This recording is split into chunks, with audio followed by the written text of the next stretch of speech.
Hey friends, Rylan Russell here, and welcome back to the channel. Today I want to share with you how we built a 24-foot wide projector screen for our church. Let's go.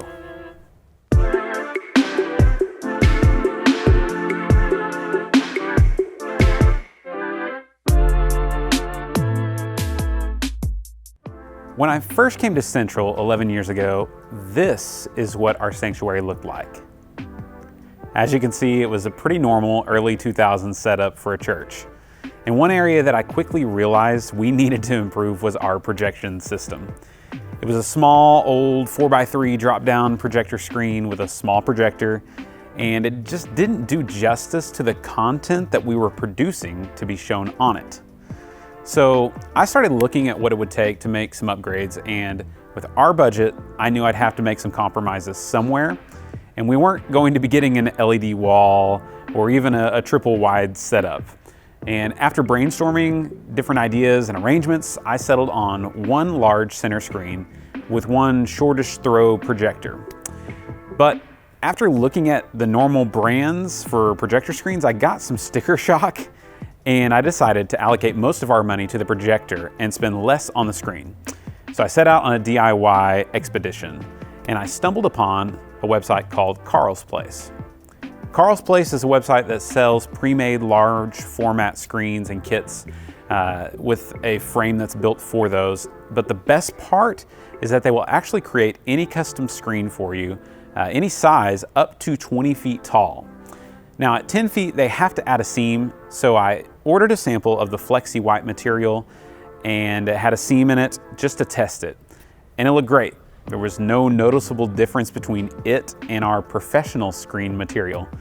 So I ordered a 24-foot wide by 13.5-foot tall screen, fittings for the frame, and bungees, all for about $600 shipped. The screen arrived a few weeks later, and it was time for the install. And like most churches, ours was built with the thought that nothing would ever change, right? It's perfect the way it is.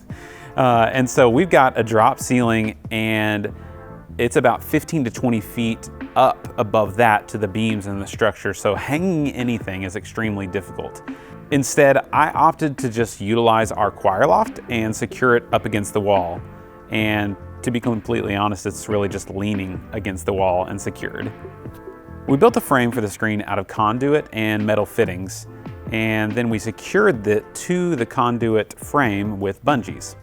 And then a team of guys got the screen into place, and that was actually probably the hardest part. And for our first test with the screen, we actually rented a 10,000 lumen projector just to make sure that we really liked what we were going to be having for years to come.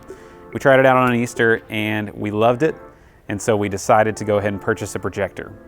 And this projector needed to be able to run off 120 volt power. It couldn't be one of these giant projectors, and we also needed to have one that could have a certain lens throw distance to hang at our hang point, since like I said, we don't really have much flexibility when it comes to that. We settled on a Panasonic laser projector that is a 6500 lumen model, and I think it was about $5,500, and we've been really happy with it. I mean, could it be a little bit brighter?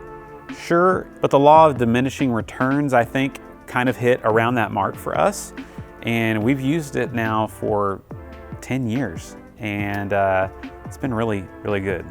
And I'd argue that in most churches with controlled ambient light, projection is still very viable and worth looking at over an LED wall.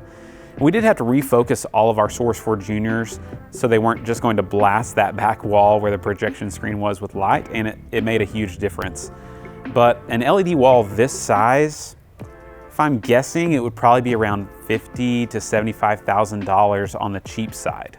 So if you're looking at adding a large format screen somewhere in your church, definitely check out Carl's Place. It's not a sponsored video or anything, but I'd say it was probably the best $600 I've spent in my 11 years here so far. Man, I hope that helps, guys. That's kind of been our journey with this projection screen, and I'm hoping that in the next year or two, maybe we get to do a full renovation of our stage, and I get to bring you guys along for the ride. All right, guys, so that's it for this one. Remember, in worship tech, we can do a lot of great things, but let's do them all for the right reasons. Like and subscribe to this channel if you're enjoying the content. There's more to come. We'll see you in the next one.